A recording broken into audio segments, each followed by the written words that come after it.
Thank you.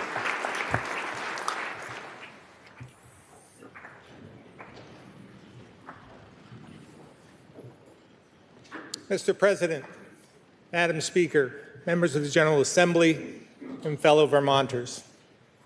Earlier this month, I reported on the state of the state, laying out 3 priorities: affordability, public safety, and, at the center of it all, housing.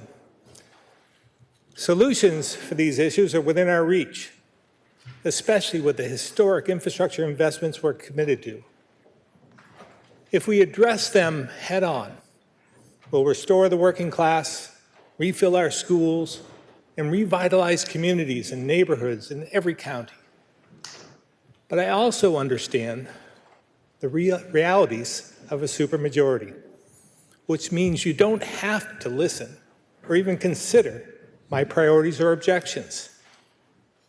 But I bet many of you do hear, maybe even share, some of my concerns. More importantly, I'm pretty sure the majority of our constituents certainly do. So let's put them first by doing the hard work to fix, not just fund, the problems they face. Put party labels aside and listen to each other so we help our communities, just like the Vermonters I highlighted in the State of the State help theirs. This work, especially when it comes to affordability, starts with the budget I'm presenting, which totals $8.6 billion across all funds, $353 million for transportation, $2.4 billion for education, and $2.3 billion in the general fund. Now, I want to talk a little more about the 3.57% growth in the general fund, because regardless of what you might think or hear, it's not arbitrary. I didn't just pick it out of a hat. It's what we can do within available revenue without new or higher taxes and fees. I'm sure it's no surprise to you, given the growing burden they already face, I don't support asking Vermonters to pay more. To me, it does matter how much money we have, because every penny we spend comes out of the pocket of the people who live, work, and invest in Vermont. And we hear from them all the time with stories of desperation and fear. The very people I know many of you are trying to help, who want to do their part, but they're being crushed by the burden of property taxes or the higher rents that come with it, as well as by increased fees just to renew a license and register a vehicle, or the looming payroll tax and the unknown of higher fuel and electricity costs, not to mention inflation. I truly believe most of us want to help people. It's who we are. But burdening them with more taxes, fees, and other costs is not the way to do it, especially when they have less expensive options. So instead of taking the easy route, we dug deep to fund existing work and priorities, all within available resources. And despite the recent upgrade in revenue, this is still going to be a tough budget year. And here's why. Historic federal aid and the spending power it gave us has dried up. But we still had to fund last year's 13% budget growth, which, as you know, I vetoed and you overrode. We had unexpected obligations, like FEMA match, and $9.5 million for the first of 3 payments negotiated by the Attorney General to settle the EB-5 scandal of 2015. We as a state are also impacted by inflation, rising costs, and other increased pressures. Nearly all the additional revenue is needed just to sustain our core services and programs. This includes a total of $24.7 million for our existing hotel-motel program, around $23 million for last year's extra staffing, incentives, and overtime costs, due to those workforce challenges we all face. $31.7 million for employee salaries and benefits, which is $10 million more than last year. $2.7 million to fill deficits in E911 and fire safety. And $5 million for another bridge payment to keep Vermont State University going. And this year's payment for pensions increased to over $485 million. As a reminder, we put almost $2 billion into it over the last 5 years. And the experts say we're still about $4.7 billion shy of fully funding it. Some of this is for critical needs and services, but a lot of it is because we didn't get ahead of the problem early enough. So now, the added money doesn't necessarily bring better outcomes or more services. It just keeps us afloat. In my State of the State, I said we need to listen to each other and learn the lessons of the past. And these are some of them. When we spend beyond our means, it catches up to us, and ultimately with taxpayers. And when we fail to address the fundamentals of decades-old problems, they get worse, making it harder to find money to catch up. Before the pandemic, we saw that disciplined budgeting without higher taxes resulted in organic revenue increases, which is the real and lasting economic growth we need to support more public investments. And with post-pandemic federal aid, we've shown that smart strategic investments can put us in a better position to grow and provide resilience in leaner times. This budget does both. It aligns with our fiscal reality and prioritizes the fundamentals. And it makes smart new investments, which along with our policy proposals, will build on our resiliency and help communities recover, not just from the flood, but in response to each of our top challenges.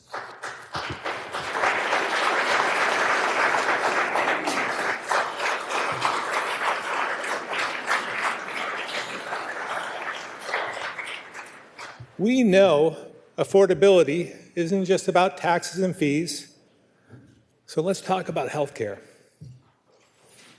In the past, we've acted to support dental care, home health, and more.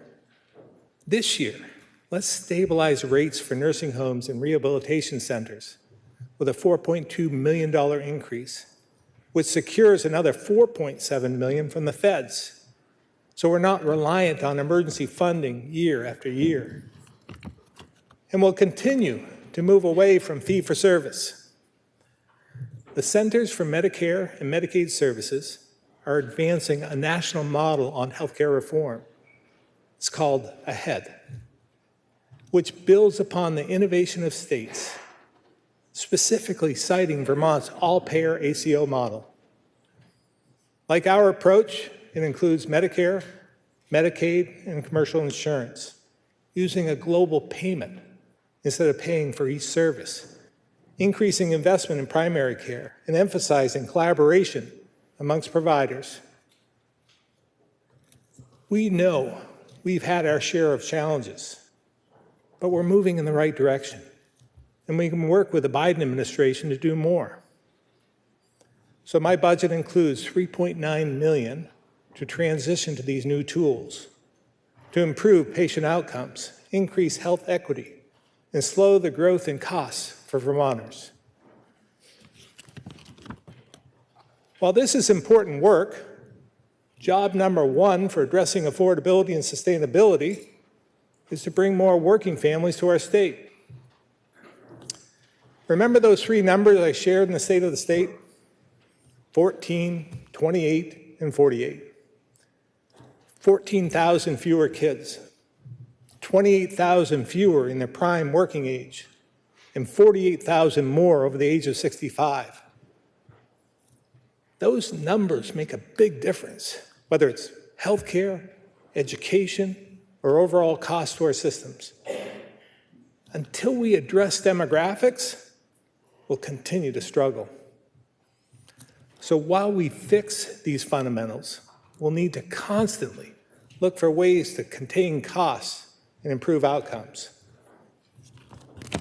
That includes education, where taxpayers could see their property tax bills rise by an estimated 17.3%. Vermonters can't afford this increase. And when you consider it comes with stagnant or declining enrollment and troubling test scores, none of us should be okay with it. But we have to be honest. It's not something we can simply buy down or take from another pocket, because getting it to 2%, as some of you have suggested, would take about $213 million.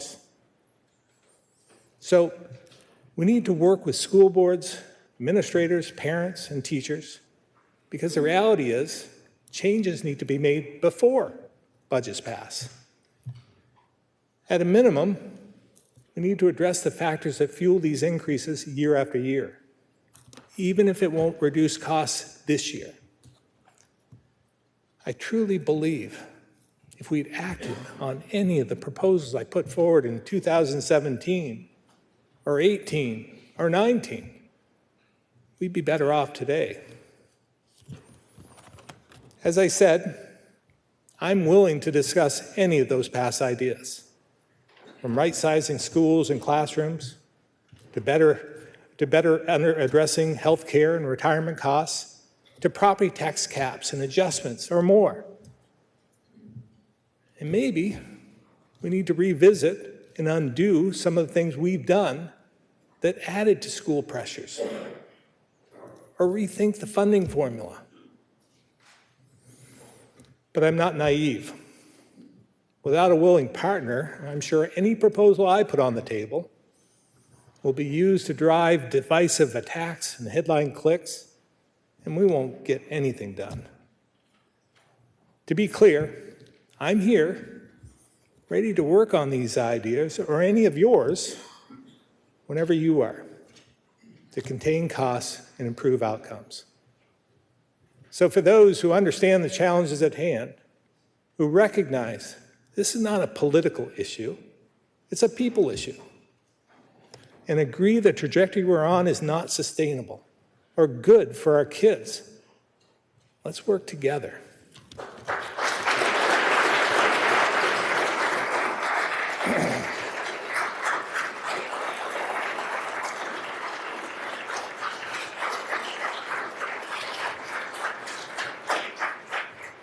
And it's not just about cost containment, because there are opportunities to better serve students within existing resources. National and state tests show less than half of our third and fourth graders are reading at grade level. And the results are similar when it comes to math. So we're proposing new strategies and more tools to improve reading levels, strengthen training, and refocus on proven techniques to help teachers and students. We can also make real progress on career and technical education. For years, I've been proud to stand here and talk about my own trades education. CTE is a good way to give kids hands-on experience, a deeper set of skills, and multiple paths to a great career. But we can't do that if kids have to wait until high school before choosing one path or the other, without ever having been exposed to the possibility of a career in the trades. So let's get to them earlier and show them the opportunities. If we fund CTE centers directly, we can put an end to the competition between sending schools and tech centers for students and tuition dollars. We can eliminate the barriers keeping kids out of programs because their center happens to be full. We can show students the variety of careers and skills available by making sure everyone, regardless of track, has the chance to explore tech courses and real career opportunities. There's no doubt we need more tradespeople. more construction and healthcare workers, auto and aviation techs, IT professionals, and more, just to keep all the things we count on going. We also know a large number of students graduate from high school and don't pursue further training. With CTE, we can set them on a better path, with jobs waiting and local businesses willing to hire them on the spot. We're already working with many of you on literacy and CTE, and I truly, truly appreciate the collaboration.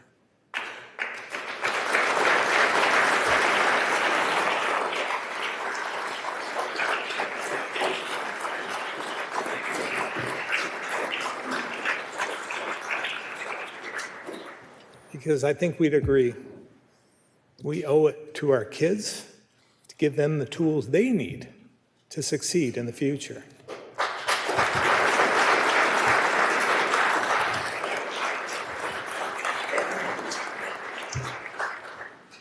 A nation-leading cradle-to-career education system is essential to keeping and attracting more working families and revitalizing communities throughout the state.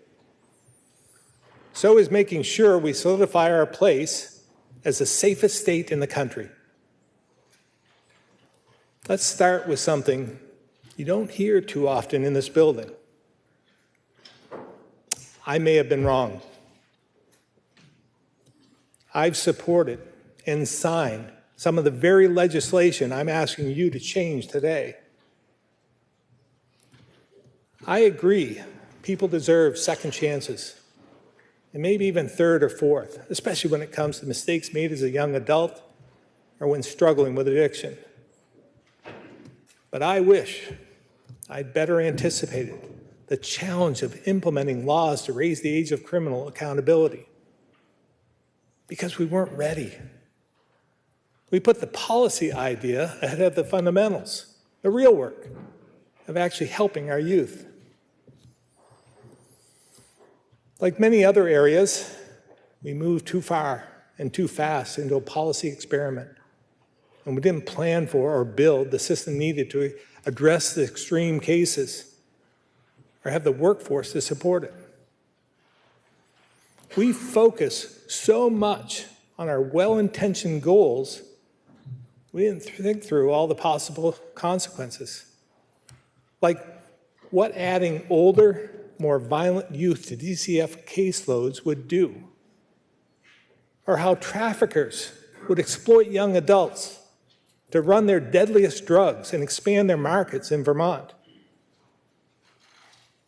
I'll admit the same for bail reform, which I signed because I agreed with the goals.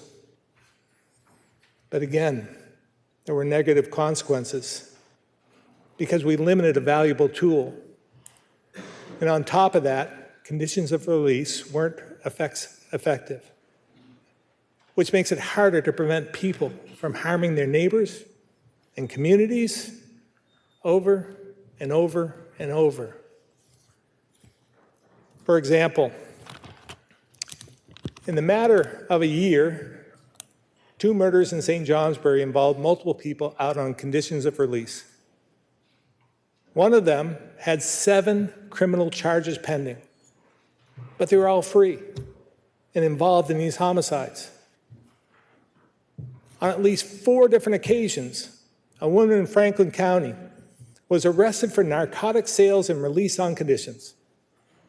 So instead of being jailed, she continued selling crack and fentanyl. And by the way, she was also involved in a homicide in Leicester, all because she wasn't held accountable. A man in Rutland had 35 criminal charges pending in state court, and 18 earlier cases of failing to appear. He continued to roam free until he was picked up for stealing a firearm. And finally, a federal court had the good sense to detain him, pointing to his state record.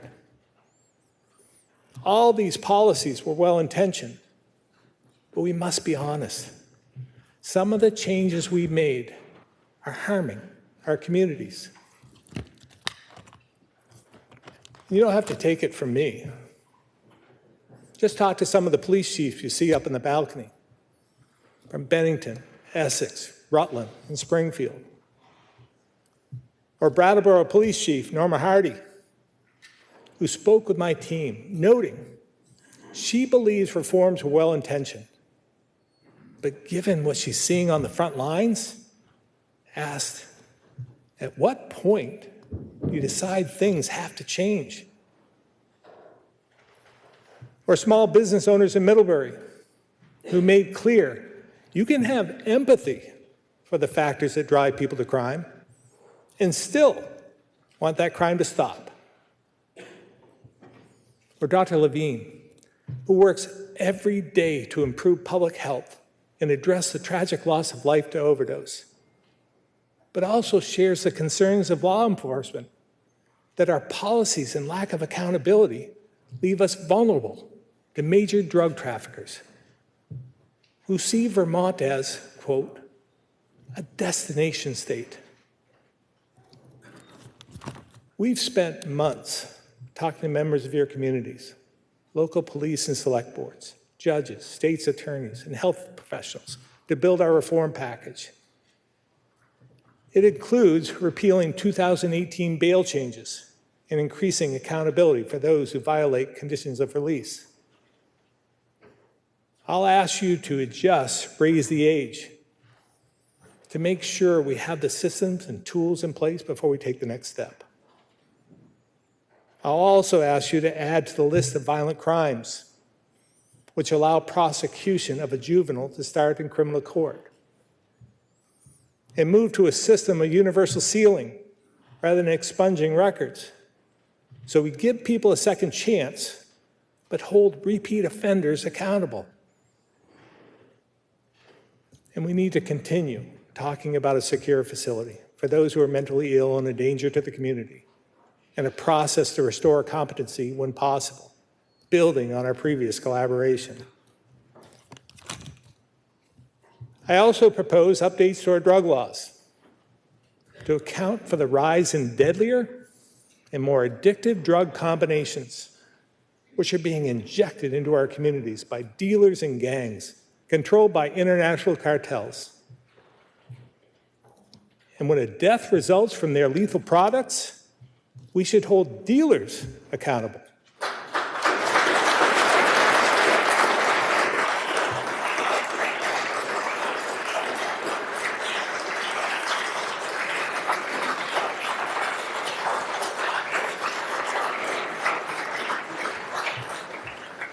I think it's time we start thinking about addressing this crime and violence as harm reduction. We already have some agreement in this area, so let's make sure our laws aren't doing more harm than good. At the same time, we know issues like addiction and mental health are intertwined and are often at the root of why people commit some of these crimes in the first place. And despite the trends we're seeing, Vermont remains a leader in addressing the opioid epidemic and addiction overall. I know other places have taken what some would call bold action, but in many cases, their trends have gotten worse. Our hub and spoke model and focus on prevention, treatment, recovery, and enforcement is still effective. But we know fentanyl and now xylazine have changed the game. So I agree, we need to do more, and we are. The Department of Health and community partners are expanding treatment and recovery services, adding satellite treatment hubs, using outreach workers to find those in need at shelters, homeless encampments, community spaces, and social service agencies, and putting recovery coaches in emergency departments and correctional facilities. And to reduce overdose deaths, we significantly expanded Narcan distribution and increased access to tools that test drugs for fentanyl and xylazine. We can build on this with $4.9 million in opioid settlement funds available this year. With it, We should expand staff and hours of operation in 3 or more existing hubs, while also, finally, opening one in Bennington. And support reentry and recovery center work for those leaving corrections, as well as providing medical care and wraparound services. With another $1 million, we can make sure people don't lose out on the chance to recover simply because they relapsed.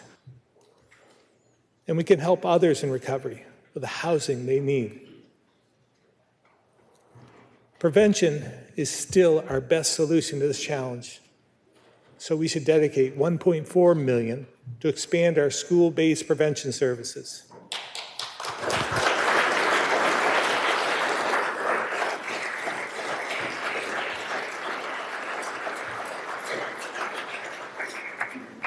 In the general fund, we're increasing investment in mental health with $1 million in one time to follow through on opening a youth inpatient facility in Bennington. And as a result of our successful pilot, which put 12 mental health workers in our state police barracks, this budget makes those permanent and adds 8 more. We're also aligning our tools and teammates from public safety, human services, labor, commerce, and digital services through a public safety enhancement team. Along with local partners, they're identifying specific community hotspots to interrupt the trends and better serve our most vulnerable. By connecting our teams on the front lines, we can improve safety and health, linking people to services when they're most likely to take advantage. For example, in Springfield, Turning Point Recovery Center and the fire department are working together for the first time. And in Bennington, they put a social worker in their local police department, connected EMS and recovery coaches, and trained outreach workers to identify and intervene in domestic violence situations. Having a multi-pronged approach is what will turn the tide. Because the reality is, that's what it takes. Hard work every day across many partners. There is no easy solution, as much as we all want to stop the pain and loss. If we want to do more, let's do more with proven solutions so we can reverse our overdose trends, provide people treatment and recovery, helping them rejoin their communities and families, and prevent more of our kids from ever entering this harmful cycle in the first place.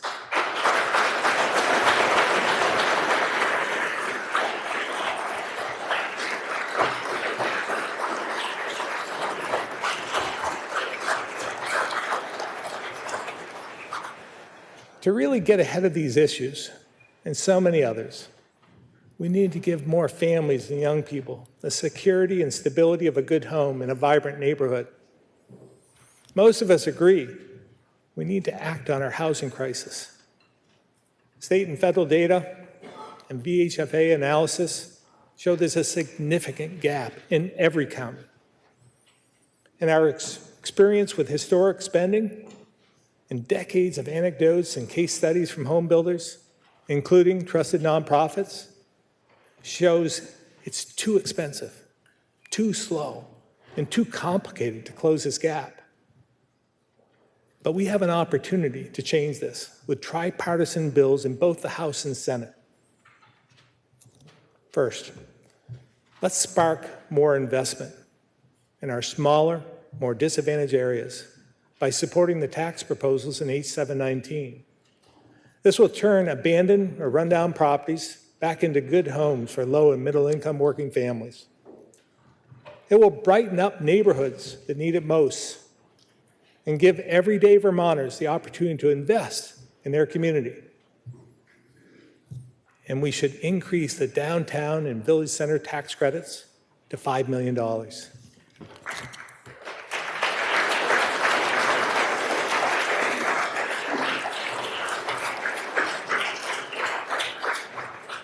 Next, with more common sense changes to local zoning and especially Act 250 jurisdiction and triggers, we can see more homes where we have the infrastructure to support them. Act 250 was supposed to prevent sprawl. So to limit housing density in the places we want it, then force a home builder to move 5 miles away to build more, it's counterintuitive. That seems to encourage sprawl, I think. It makes individual projects more expensive with fewer units. It just doesn't make sense to me. Neither does an appeal system that allows a small number of people to stop a project the vast majority want, and can also be used to exclude people from neighborhoods. The common sense changes in H 719 and a similar version in the Senate will make a real difference. So will the $6 million I'm proposing for VHIP to get more units online quickly and affordably, as well as $4 million for healthy homes and $2 million for the mobile home improvement and repair program to help keep people housed. We'll also fund VHCB with nearly $24 million, add $7.1 million to grow shelter capacity, and a new base budget initiative for permanent supportive housing for homeless families.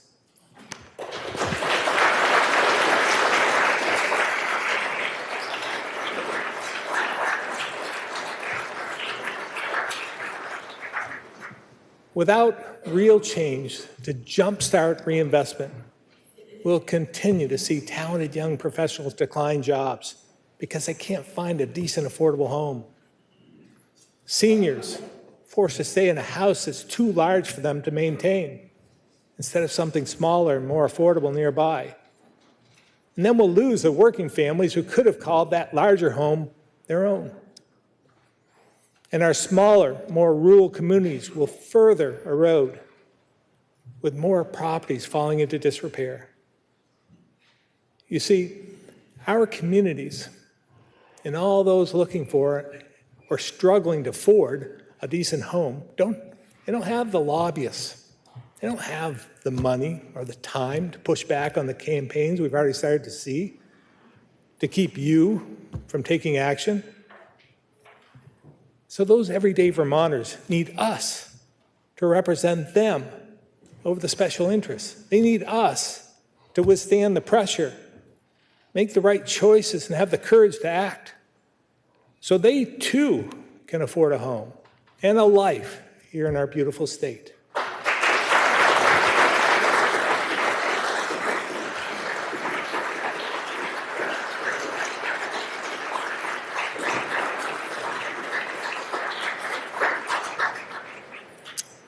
Here's the important part. All this hard work for making Vermont more affordable and improving our healthcare and education systems, to maintaining our reputation as the safest state in the nation, and housing that meets the needs and budgets of working families. This is how we keep and attract the people we need to reverse our demographic trends, revitalize our communities, and restore economic equity and opportunity in every corner of the state.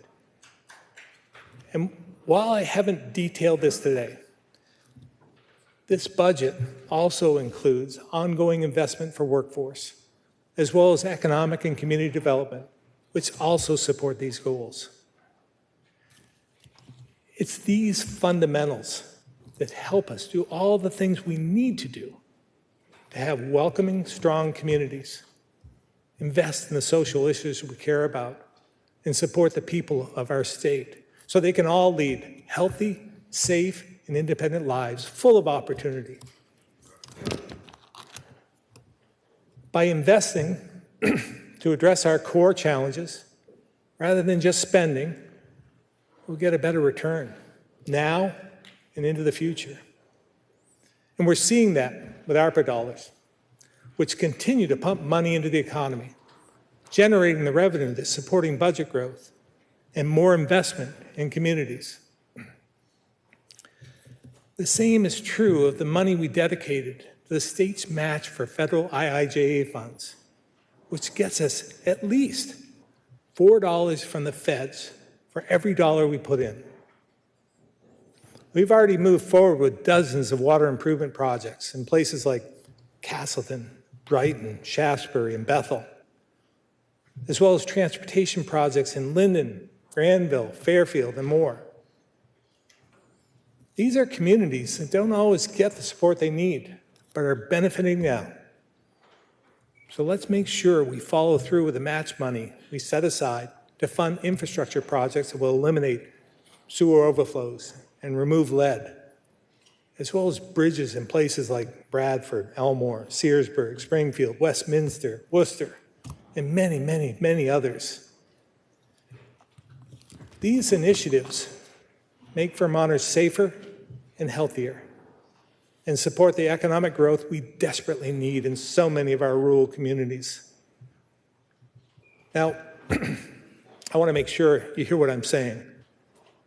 Walking back from this strategy would be a huge mistake, because these smart investments will serve the communities we're here to represent and make our state budget more resilient to future ups and downs, helping us weather both financial and literal storms that are bound to come our way.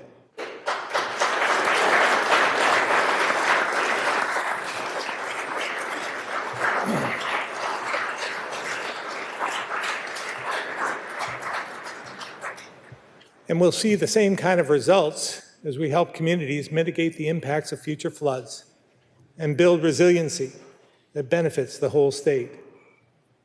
That's why our BAA proposal includes $36 million for both state and some of the municipal match money, which will secure the hundreds of millions of dollars available through FEMA to repair the damage done to our public infrastructure.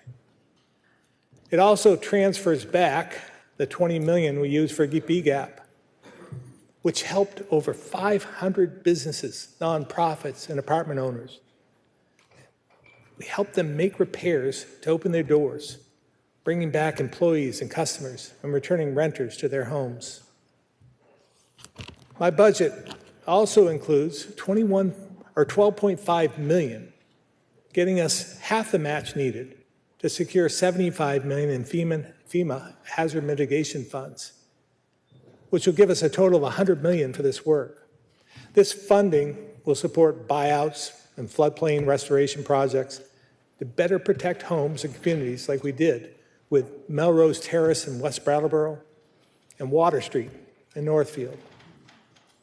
And it'll fund infrastructure upgrades like the overflow culvert in Brandon, which has helped a downtown devastated by Irene withstand the storms that followed. While often necessary, we know the negative impact buyouts can have, including on municipal budgets and the Ed Fund. So I propose a disaster resilient investment initiative, which will offer a TIF-like approach for recovery projects to keep or add properties to the grand list. Many towns along the Winooski, Lamoille, and West Rivers, and the tributaries extending to them, continue to suffer damage with every major storm.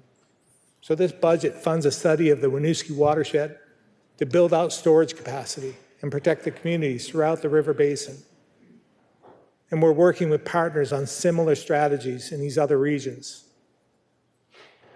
And it's important we get our long-term resiliency policy right.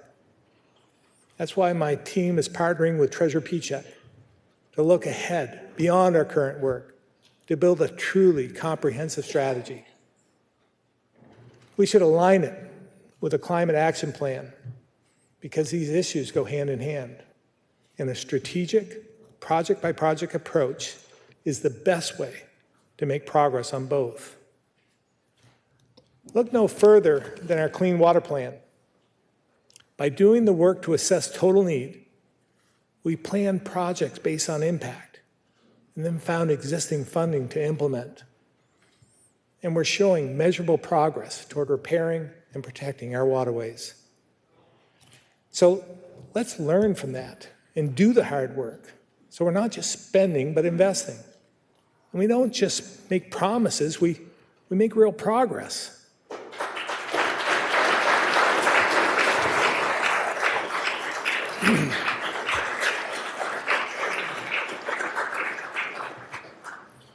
That's really the case I'm trying to make across the board.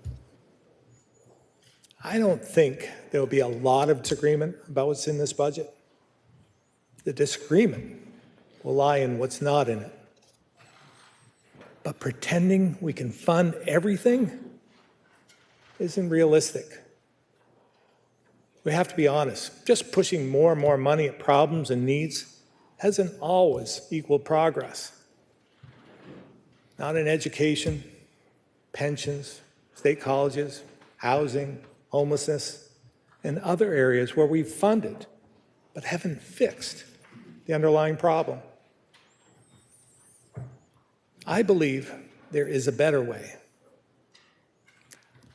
A middle majority of this legislature can help Vermont find the sweet spot where we do the hard policy work and invest in the things that help people without pushing them further behind or making it too expensive for young workers to get started here, and without forcing our anchor employers out of state or our Main Street mom and pops out of business.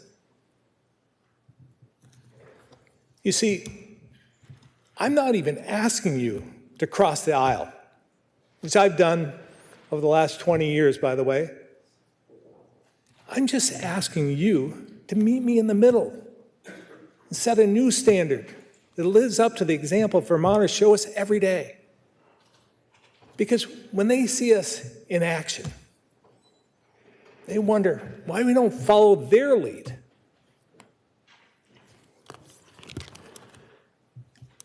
There are so many things we can achieve, so many shared goals we can reach if we take the time to get it right, focus on the fundamentals, and follow through, making steady progress at a pace Vermonters can afford. We can work towards that vision of vibrant neighborhoods, full of families breathing life back into communities, healthy and safe kids filling classrooms and reaching their fullest potential, great jobs with solid employers, entrepreneurs from all walks of life, and a thriving, growing economy that gives Vermonters the security and opportunity they deserve for all they do and all they invest. I know we can get there.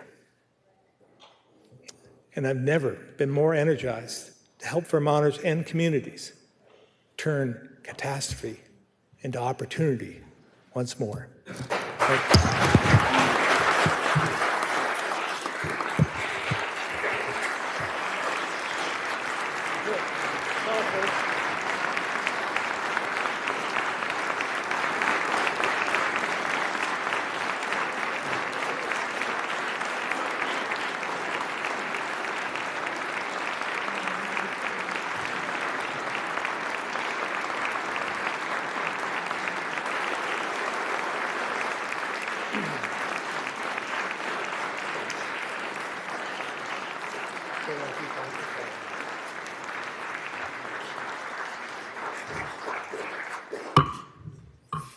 You may be seated.